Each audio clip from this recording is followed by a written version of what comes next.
Pemalsuan dokumen adalah tindakan yang sangat merugikan, baik bagi individu yang menjadi korban maupun masyarakat luas. Pemalsuan dokumen tidak hanya menciptakan kerugian ekonomi, tetapi juga merusak kepercayaan publik terhadap sistem hukum dan pemerintahan. Di Indonesia, pemalsuan dokumen diatur dalam Kitab Undang-Undang Hukum Pidana, KUHP, dan beberapa undang-undang lainnya, dan dapat dikenakan sanksi pidana yang berat. Berikut ini adalah edukasi tentang pemalsuan dokumen, sanksinya, dan cara pencegahannya. Apa itu pemalsuan dokumen? Pemalsuan dokumen adalah tindakan membuat, mengubah, atau menggunakan dokumen palsu dengan tujuan untuk menipu pihak lain. Dokumen yang dipalsukan dapat berupa surat-surat resmi seperti akta notaris, dokumen kepemilikan tanah, ijazah, KTP, paspor, surat-surat berharga, atau dokumen yang terkait dengan identitas, status hukum, atau hak milik. Jenis-jenis pemalsuan dokumen. Pemalsuan dokumen dapat dibagi menjadi beberapa jenis, antara lain, pemalsuan dokumen tertulis, membuat atau mengubah dokumen tertulis yang seharusnya tidak boleh diubah, seperti surat perjanjian, dokumen notaris, atau sertifikat. Pemalsuan dokumen elektronik, membuat atau mengubah dokumen elektronik, misalnya, menggunakan aplikasi atau perangkat lunak untuk memanipulasi data elektronik, seperti surat elektronik atau data digital, dengan maksud untuk menipu. Pemalsuan identitas, membuat dokumen yang digunakan untuk menyamar atau menggantikan identitas asli seseorang, seperti pemalsuan KTP, paspor, atau akta kelahiran. Tujuan dan dampak pemalsuan dokumen. Tujuan pemalsuan untuk menipu orang lain atau instansi pemerintahan, misalnya mendapatkan pinjaman bank dengan dokumen palsu. Untuk menghindari kewajiban hukum, misalnya mengubah tanggal lahir atau status pernikahan dalam dokumen resmi. Untuk memperoleh keuntungan ilegal, misalnya menggunakan dokumen palsu untuk menguasai tanah atau properti orang lain. Dampak pemalsuan menciptakan kerugian ekonomi bagi individu atau organisasi yang menjadi korban, merusak integritas sistem hukum dan kepercayaan masyarakat terhadap dokumen resmi, menyebabkan kerugian moral dan psikologis bagi pihak yang dipalsukan dokumennya. Dasar hukum pemalsuan dokumen di Indonesia.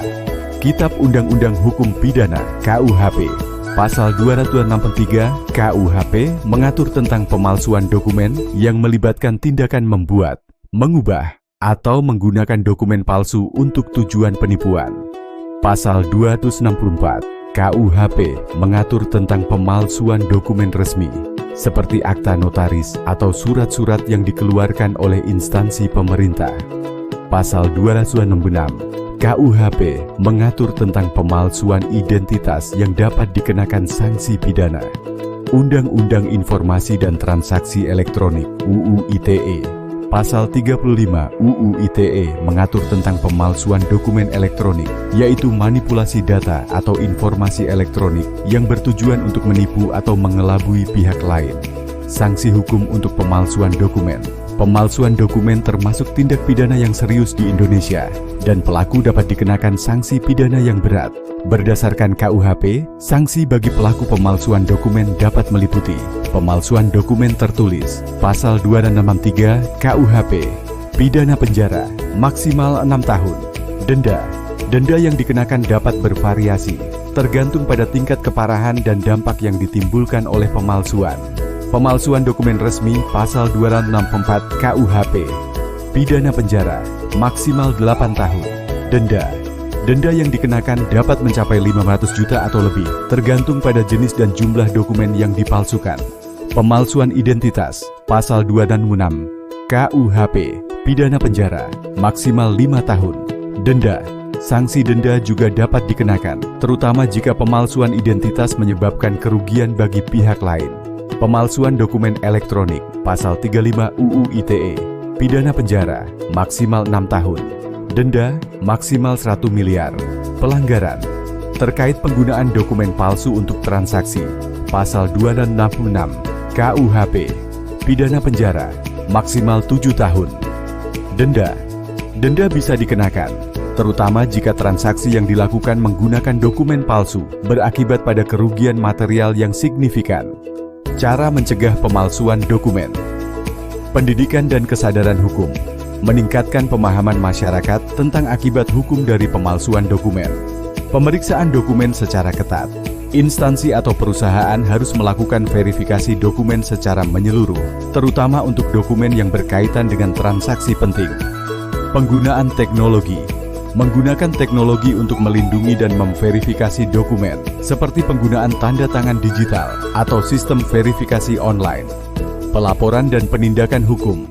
Mendorong masyarakat untuk melaporkan kasus pemalsuan dokumen kepada pihak berwenang, seperti kepolisian atau lembaga hukum terkait. Tindakan yang dapat ditempuh oleh korban pemalsuan dokumen, melaporkan kejahatan ke pihak berwajib. Jika Anda menjadi korban pemalsuan dokumen, segera laporkan kasus tersebut ke pihak kepolisian agar dapat dilakukan penyelidikan dan penuntutan terhadap pelaku.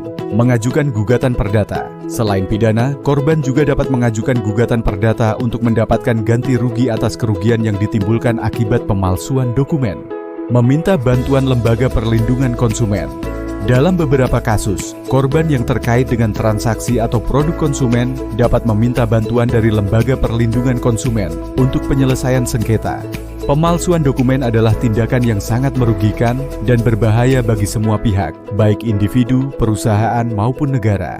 Oleh karena itu, pemahaman mengenai hukum yang mengatur pemalsuan dokumen, serta sanksi pidana yang dapat dikenakan kepada pelaku, sangat penting untuk mencegah terjadinya tindak pidana tersebut.